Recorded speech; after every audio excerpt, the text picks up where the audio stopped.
Hey guys, it's Christina. Welcome back to my channel and another video. This week's video is going to be like a affordable vegan meal slash I need to clean out my pantry and fridge and freezer hybrid type thing. So you'll be seeing a lot of affordable items as well as, pantry staples, which I think we could all use in these times right now because stuff is expensive. So if that sounds like something you're interested in, keep watching. We're going to start out the video with a red Thai sweet potato and chickpea curry. The inspiration of this curry was I had some crusty looking sweet potatoes and some red Thai curry paste in my fridge. That's all it took. So I picked up a can of coconut milk, a can or 2 cans of chickpeas, I can't remember, and an onion, and went to town. I softened the sweet potatoes and the onion in some veggie broth and then added the top of the can of the coconut milk and softened it in that with some of the red Thai curry paste. Then I added in my chickpeas, and then I added a mixture of more coconut milk and water, red Thai curry paste, soy sauce, and just let that come to a boil and then simmered it till everything was softened. So my curry is simmering away back there. It needs to simmer for about 15 minutes or until the sweet potatoes are cooked, which shouldn't take too long because I cut them very small. But usually I would, the camera's about to fall. Usually I would use this time to clean up and do some dishes, but I decided I would show you kind of some of the other stuff I cooked or I'm planning to cook this week. So first up is I meal prepped this yesterday. These are say like peanut butter noodles. If you've ever had in the frozen section, Amy sells these like Chinese cashew noodles. These taste exactly like that, except they're not in the frozen section. I cooked it. It's Trader Joe's lentil spaghetti, string beans that were just frozen out of a bag, and some carrot ribbons that I carrot ribboned. And I made this peanut butter sauce using PB Fit soy sauce, rice wine vinegar, garlic powder, things like that. And yeah, this came together literally in 15 minutes. Like in the time that the noodles cooked, I microwaved the string beans, cut up the carrots, and made the sauce. And it was already in 15 minutes. I had one of these for lunch yesterday, and I have one for lunch today, and then one for lunch tomorrow. And then the curry is gonna be dinner tonight, dinner tomorrow, and probably lunch Thursday. And then at that point, what I'm gonna do is right now I'm taking some stew out of my freezer. This is vegetable stew. Oh God. It's in the freezer bag right now. It's been frozen since around Christmas. My friend made this actually for a Christmas Eve dinner. Full transparency, it's not vegan. It's not even actually vegetarian. She did tell me she couldn't find veggie bouillon, so she did use chicken bouillon. That's not the hill I'm gonna die on, to be quite frank, when it comes to my plant-based lifestyle. But I just thought I would be fully transparent. It is a veggie stew though. It's zucchini, yellow squash, and I think parsnips in it, and then it's in this really beautiful sauce. This has been in my freezer. I'm gonna put it in my fridge, and by Thursday it should be nice and defrosted, and I have ready-made dinner. I finished up the curry by adding in some kale. What would be really nice after this is some lime juice or cilantro, but like we said, we're just cleaning out the fridge, and what I had was basil. It's not Thai basil, it's just regular basil, but I was like, you know what, let's try it.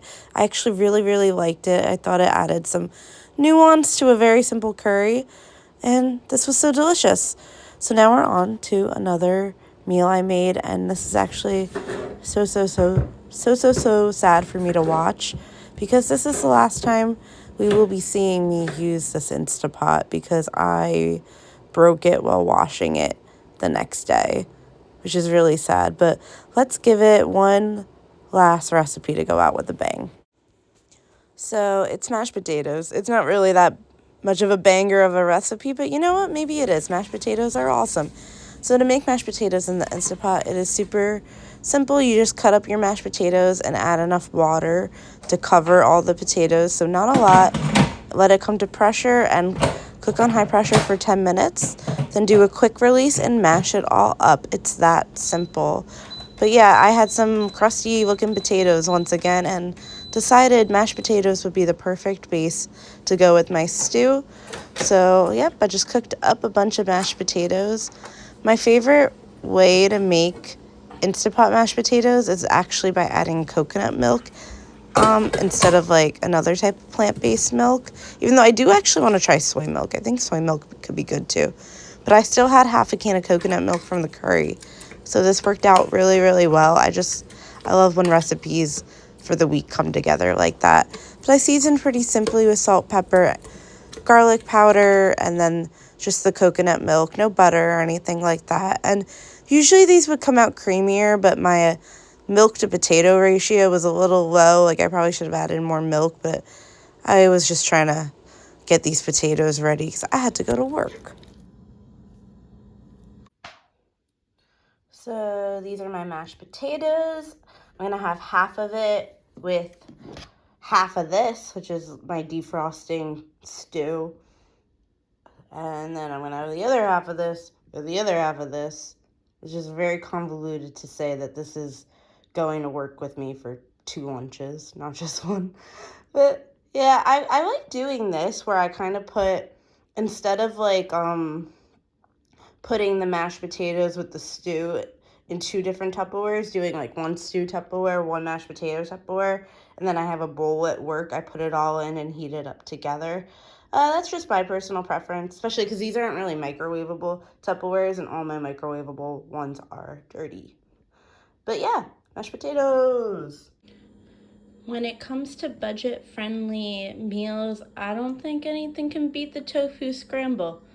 This is half a block of tofu, some veggies, serving it with a bagel, but you could put it in like fried rices, or you could put it over rice itself, or I don't know, any other way you would want to use it, like a scrambled eggs, burritos. But yeah, just a little simple tofu scramble. I didn't bother making it, showing you how I made it, because that's all over the internet. And for our last meal, we're doing a little fun twist on oatmeal. It's a quinoa. I don't know what to call it. It's quinoa porridge, I guess is what I would call it. But yeah, you basically cook up some quinoa the same way you would cook oatmeal. I personally added a lot of milk flavored with cinnamon and vanilla. So it got super, super runny like a porridge. Added in some sauteed apples and pecans. Mixed that all in, and then I decided I would use up some tahini that was sitting in the back of my fridge and make a little tahini drizzle. This came out super, super well. You could actually do this in the Instapot, which had been my original plan before mine broke, but it works just as well stovetop. And yeah, I didn't have oatmeal, but I really wanted something like porridge-like and cozy, and I had quinoa, so I went for this, and I'm so happy I did because it turned out amazing. I hope this video provided some simple and delicious plant-based inspiration for you guys out there, and maybe also some inspiration to, look in your fridge and your pantry and see what delicious meals you can make. I hope you guys are having a lovely depths of winter. It's been freezing, but I'll see you guys next time. Bye.